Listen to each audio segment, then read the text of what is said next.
Welcome to Dreamy Detections.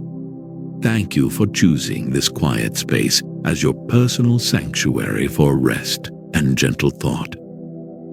This story has been created to help you unwind completely, to let the edges of your day soften and fade, and to guide you into a state of deep, restorative sleep.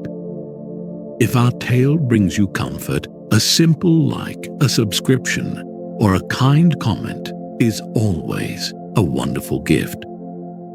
Tonight, we will be visiting the serene village of Oakhaven and stepping through the doors of its magnificent old library. Prepare to be enchanted by the sweet scent of aging paper, the profound quiet that lives among the shelves, and the charming puzzle of an antique compass that seems to know the way to perfect comfort. Let this peaceful world offer a soft place for your mind to rest, a moment of deep stillness just for you. Chapter 1. The Scent of Old Pages. Nora felt the village of Oakhaven embrace her with its profound and gentle quiet. The air here seemed to move with a thoughtful slowness, carrying the clean scent of moss and damp earth from the surrounding woods. As she walked the single lane toward the library, her future home and workplace, she felt the hurried rhythm of her past life begin to dissolve, replaced by the steady, unhurried pace of the village. The library stood at the end of the lane, a beautiful old building of warm, weathered brick, its tall, arched windows like kind, watchful eyes.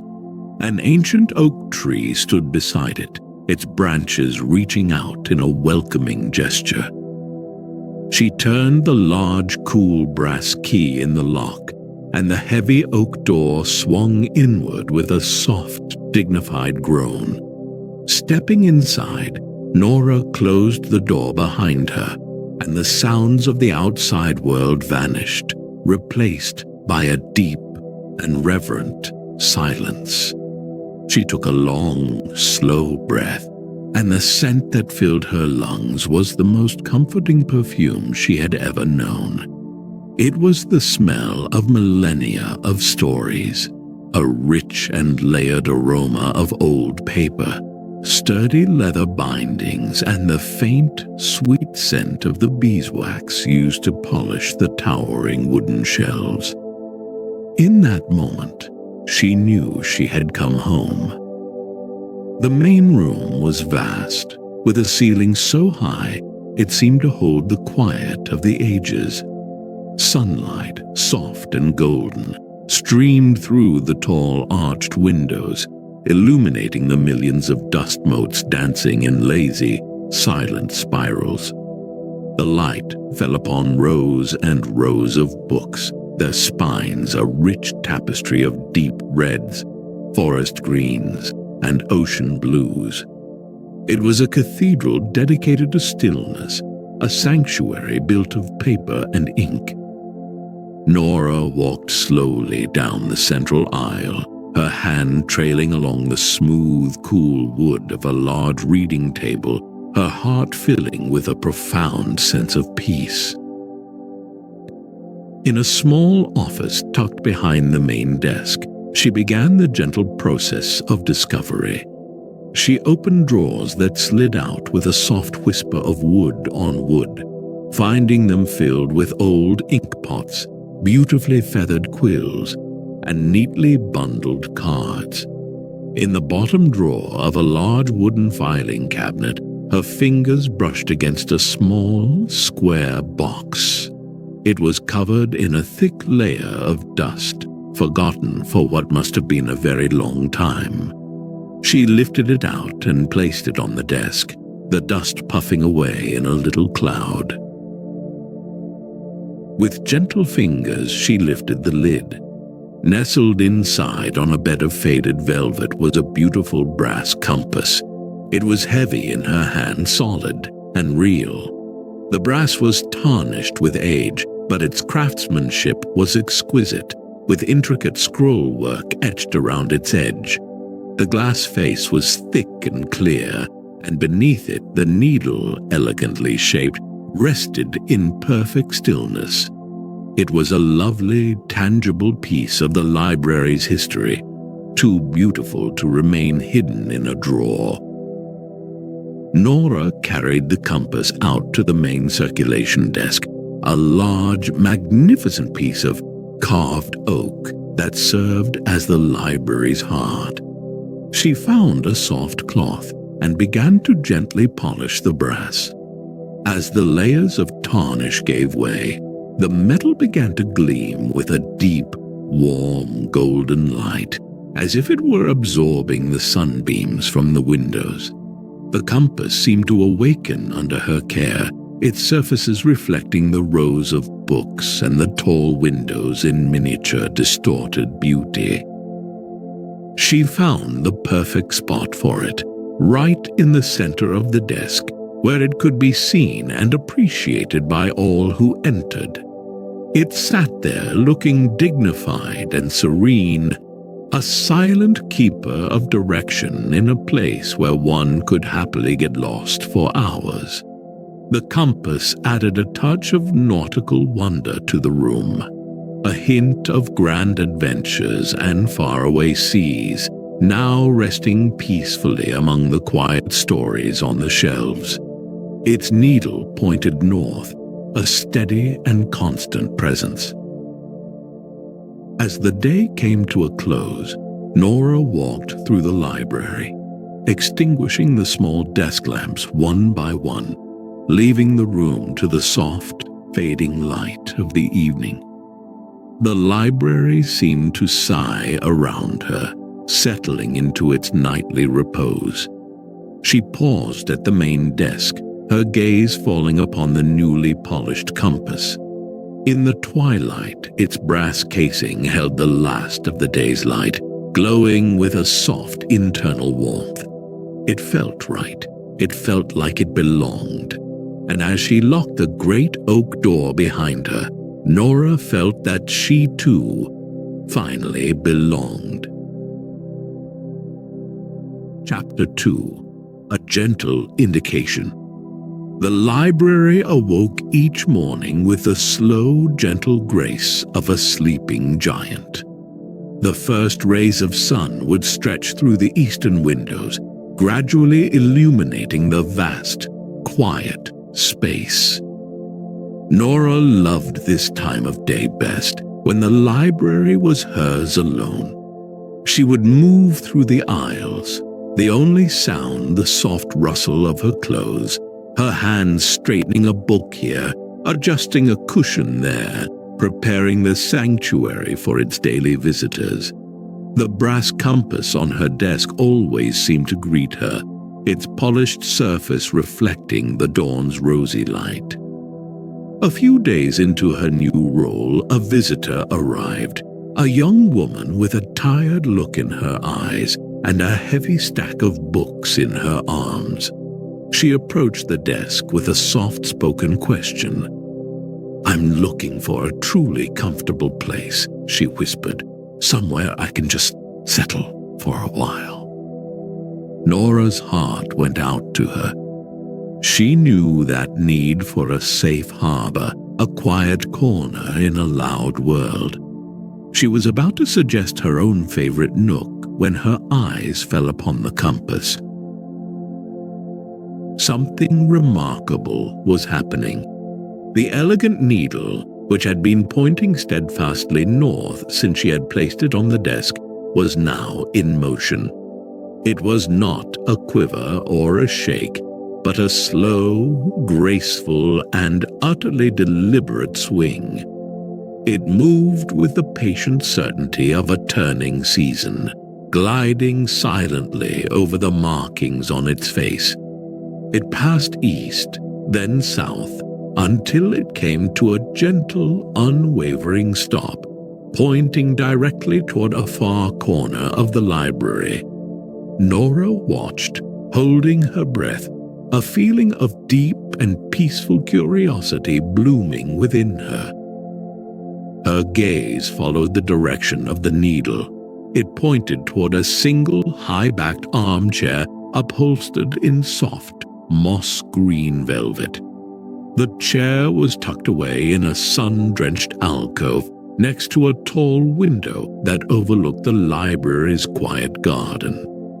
A small wooden table stood beside it, perfect for a cup of tea, and a thick knitted blanket was folded neatly over its arm.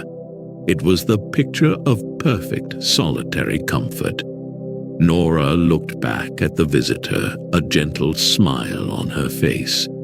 "I believe I know just the place," she said softly. She led the young woman through the quiet aisles toward the sunlit corner. The visitor's eyes lit up as she saw the chair, a soft gasp of appreciation escaping her lips. "Oh," she said, her voice full of relief. "That's perfect." She sank into the deep plush cushions, and Nora watched as the tension visibly drained from her shoulders. She pulled the soft blanket over her lap, opened her book, and within minutes she was completely absorbed. A portrait of serene contentment. The sunlight streamed in through the window, creating a warm golden halo around her. Nora returned to her desk, her mind filled with a gentle hum of wonder. She looked at the compass. Its needle was now perfectly still again, pointing resolutely toward the occupied chair. It was as if its work was done, its gentle suggestion having been accepted. She ran her finger over the cool glass, a feeling of profound awe settling in her heart. The compass was not just a beautiful object, it was a guide. It was a silent, benevolent presence, helping the library's visitors find exactly what they needed. Throughout the day, Nora found herself glancing at the compass.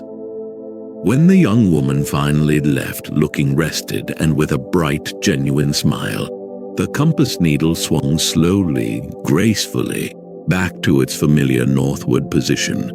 Later that afternoon, an elderly gentleman came in, leaning heavily on a cane.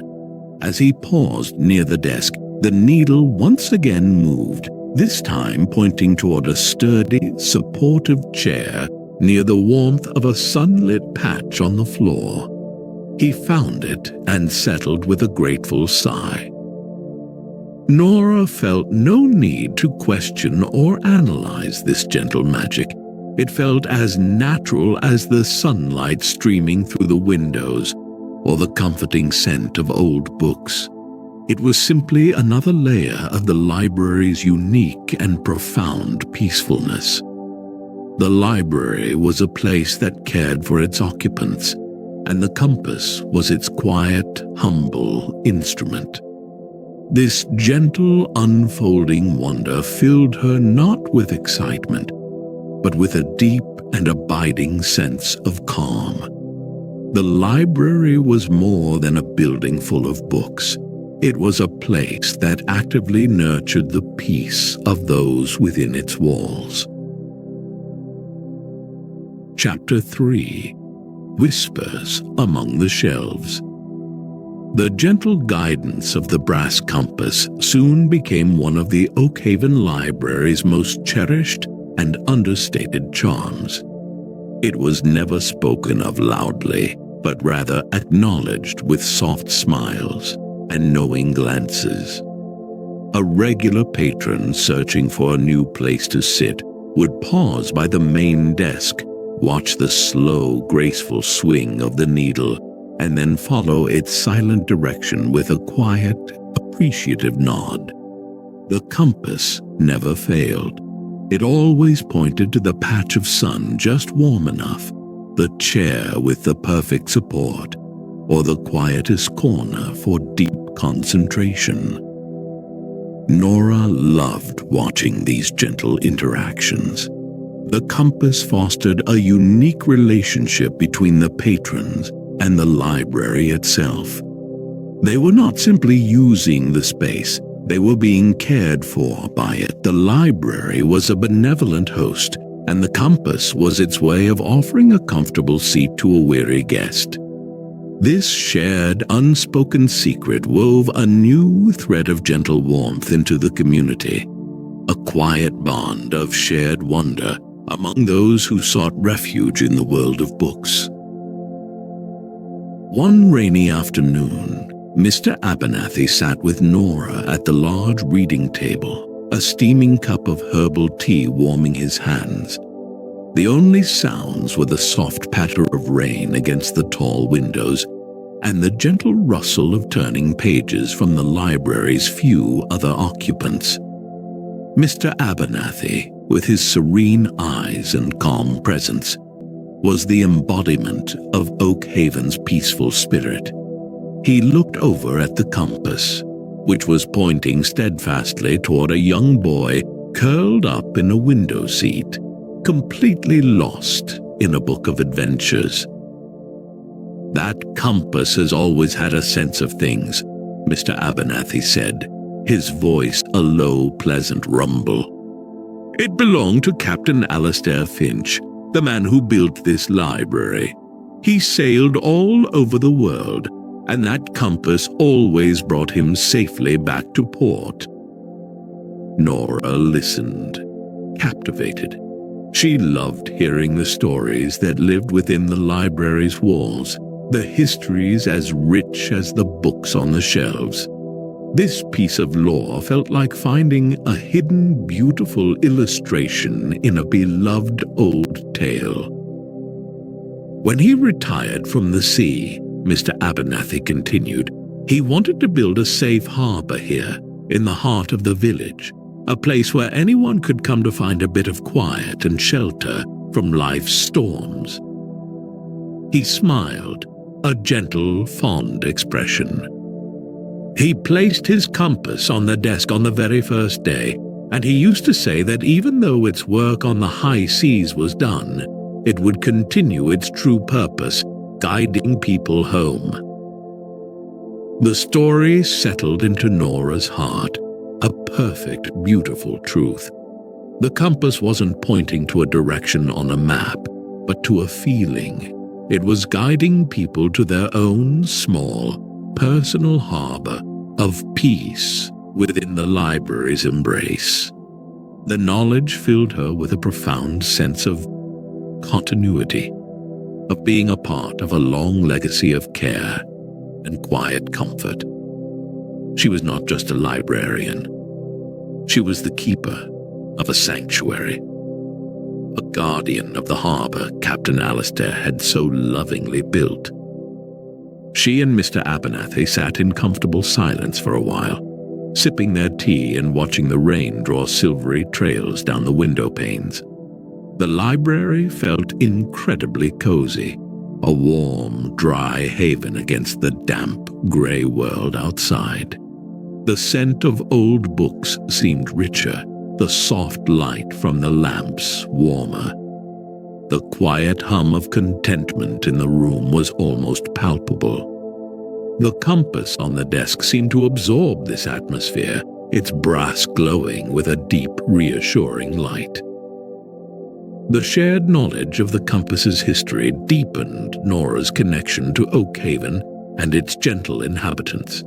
She was part of its story now. The library and its charming quirks were her own. The quiet wonder she had felt upon first discovering the compass's secret had blossomed into a deep, abiding affection. It was a symbol of the library's very soul, a steady, kind, and unerring guide to a place of perfect peace.